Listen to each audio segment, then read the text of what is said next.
सत साहिब जी, आप सुन रहे हैं संत रामपाल जी महाराज द्वारा लिखित पुस्तक जीने की राह का पेज नंबर 73, पुहलो बाई की नसीहत। इस वीडियो को 26 मई 2024 को सुबह 11 बजे एडिट किया गया है। इस वीडियो को अपने दोस्तों के साथ शेयर भी करें। सत साहिब। पुहलो बाई की नसीहत। एक राजा ने पुहलो बाई के ज्ञान विचार सुने, बहुत प्रभावित हुआ। उस राजा की 3 रानियां थी। राजा ने अपनी रानियों को पुहलो बाई के विषय में बताया। राजा ने कई बार पुहलो बाई भक्तिन की अपनी रानियों के सामने प्रशंसा की। अपने पति के मुख से अन्य स्त्री की प्रशंसा सुनकर रानियों को अच्छा नहीं लगा, परंतु कुछ बोल नहीं सकी। उन्होंने भक्तमती पुहलो बाई को देखने की इच्छा व्यक्त की। राजा ने पुहलो बाई को अपने घर पर सत्संग करने के लिए कहा, तो पुहलो बाई ने सत्संग की तिथि तथा समय राजा को बता दिया। सत्संग के दिन रानियों ने अति सुंदर तथा कीमती वस्त्र पहने तथा सब आभूषण पहने। अपनी सुंदरता दिखाने के लिए कोई कसर नहीं छोड़ी। रानियों ने सोचा था कि पुहलो बहुत सुंदर होगी। भक्तमती पुहलो राजा के घर आई। उसने खद्दर का मैला सा वस्त्र धारण कर रखा था। हाथ में माला थी। चेहरे का रंग भी साफ नहीं था। भक्तमती पुहलो को देखकर तीनों रानियां खिलखिलाकर हंसने लगी और बोली कि यह है वह पुहलो। हमने तो सोचा था कि बहुत सुंदर होगी। उनकी बात सुनकर भक्तमती पुहलो बाई ने कहा, वस्त्र आभूषण तन की शोभा, यह तन काचो भांडो। भक्ति बिना बनोगी कुतिया, राम भजो ना रांडो। भावार्थ, सुंदर वस्त्र तथा आभूषण शरीर की शोभा बढ़ाते हैं। यह शरीर नाशवान है, जैसे कच्चा घड़ा होता है। यह शरीर क्षणभंगुर है, न जाने किस कारण से, किस आयु में और कब नष्ट हो जाए। यदि भक्ति नहीं की तो अगले जन्म में कुतिया का जन्म पाओगी, फिर निर्वस्त्र भटकती फिरोगी। इसलिए कहा है रांडो, अर्थात स्त्रियों भक्ति करो।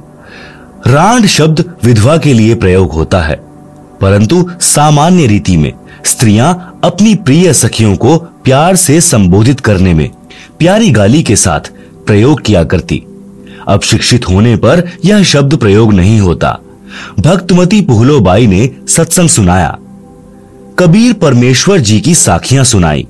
कबीर, हरि के नाम बिना नारी कुतिया होए, गली गली भौंकत फिरे, टूक न डाले कोय। कबीर, राम रटत कोढ़ी भलो, चूचू पड़े जो चाम। सुंदर देही किस काम की, जामुख नाही नाम। कबीर, नहीं भरोसा देही का, विनश जाए छिन माही। श्वास श्वास में नाम जपो और यत्न कुछ नाही। कबीर, श्वास श्वास में नाम जपो, व्यर्था श्वास मत खो। ना जाने इस श्वास का, आवन हो के ना होए। गरीब, सर्व सोने की लंका थी, रावण से रणधीरम। एक पलक में राज्य गया, जम के पड़े जंजीरम। गरीब, मर्द गर्द में मिल गए, रावण से रणधीरम। कंस केसी चाणूर से, हिरणाकुश बलबीरम। गरीब, तेरी क्या बुनियाद है, जीव जन्म धरि लेत। दास गरीब हरि नाम बिन, खाली रह जा खेत। शब्दार्थ। कबीर परमेश्वर जी ने अध्यात्म का विधान बताया है। कहा है कि जो स्त्री भक्ति नहीं करती वह अगले जन्म में कुतिया का जीवन प्राप्त करके गली गली भौंकती फिरती है। कोई उसको भोजन का ग्रास भी नहीं डालता। मानव जीवन में सब भोजन समय पर मिल रहा था। भक्ति न करने से यह दशा होगी। परमात्मा की भक्ति कुष्ठ रोगी, यानी जिसके शरीर की खाल भी कट कट कर गिर रही है, उससे रक्त निकल कर गिर रहा है, भी करता है तो बहुत अच्छा है। भक्ति करने से उसका कुष्ठ रोग भी ठीक हो जाएगा, भविष्य भी उज्जवल होगा। जो भक्ति नहीं करता वह चाहे सुंदर शरीर वाला भी क्यों ना हो, उसका सुंदर स्वस्थ शरीर किसी काम का नहीं है। इस मानव शरीर का कोई विश्वास नहीं है कि यह कब तथा किस कारण से नष्ट हो जाए। इसे बचाकर नहीं रखा जा सकता। इसका एक उपाय है, भक्ति करो, इतना स्मरण करो कि एक श्वास भी नाम के जाप बिना खाली ना जाए। श्वास छोड़ते समय तथा लेते समय प्रत्येक श्वास में नाम जपो।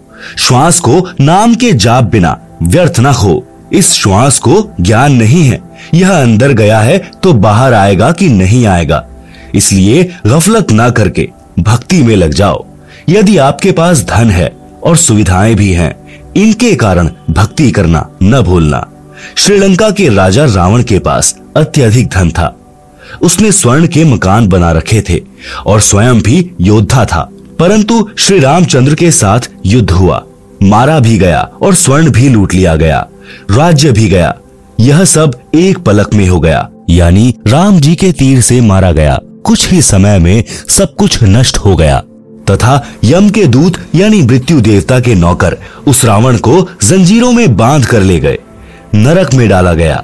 रावण जैसे मर्दाने यानी शूरवीर मिट्टी में मिल गए तथा मथुरा का राजा कंस, उसका प्रसिद्ध पहलवान चाणूर, कंस का नौकर केशी रूपधारी राक्षस तथा हिरण्यकशिपु जैसे बलवान भी भक्ति बिना जीवन व्यर्थ कर गए हैं। हे सामान्य प्राणी, तेरी क्या बुनियाद है, यानी तू किस आधार से बचेगा? तू कर्मों के अनुसार भिन्न भिन्न जीवों के शरीर धारण कर लेता है। संत गरीब दास जी ने परमेश्वर कबीर जी के बताए ज्ञान से कहा है कि भक्ति न करने से तेरे को ऐसी हानि होगी जैसे किसान खेत में बीज न बोने से भूखा मरता है, उसे कोई लाभ नहीं होता। भक्तिन पुहलो ने इस संसार की वास्तविकता बताई तथा भक्ति बिना होने वाले कष्ट बताए। छोटे से राज्य के टुकड़े को प्राप्त करके आप इतना गर्व कर रहे हो, यह व्यर्थ है। लंका के राजा रावण ने सोने के मकान बना रखे थे, सत्य भक्ति न करने से राज्य भी गया, स्वर्ण भी यहीं रह गया, नरक का भागी बना। राजा रानियों ने उपदेश लेकर भक्ति की तथा जीवन धन्य बनाया। कबीर हरि के नाम बिन राजा रषभ होए, मिट्टी लदे कुम्हार के घास न नीरे कोय। भगवान की भक्ति न करने से राजा गधे का शरीर प्राप्त करता है, कुम्हार के घर पर मिट्टी ढोता है, घास स्वयं जंगल में खाकर आता है। फिर पीछे तू पशुआ कीजे, दीजे बैल बनाए, चार पहर जंगल में डोले तो नहीं उधर भराए। सिर पर सींग दिए मन बोरे, धूम से मच्छर उड़ाए, कांधे जुआ जोते कुआ, कोंदो का भुस खाए। भावार्थ, गधे का शरीर पूरा करके वह प्राणी बैल की योनि प्राप्त करता है। मानव शरीर में जीव को कितनी सुविधाएं प्राप्त थी। भूख लगते ही खाना खाओ, दूध पियो, चाय पियो, प्यास लगे तो पानी पी लो। भक्ति न करने से वही प्राणी बैल बनकर सुबह से शाम तक 4 पहर अर्थात 12 घंटे तक जंगल में फिरता है। हल में जोता जाता है।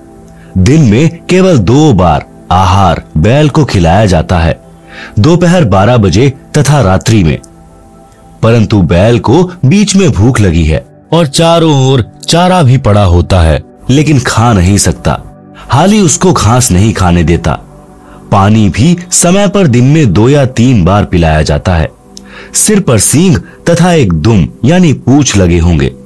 जब मानव शरीर में था तब वह जीव कूलर, पंखे तथा एसी कमरों में रहता था।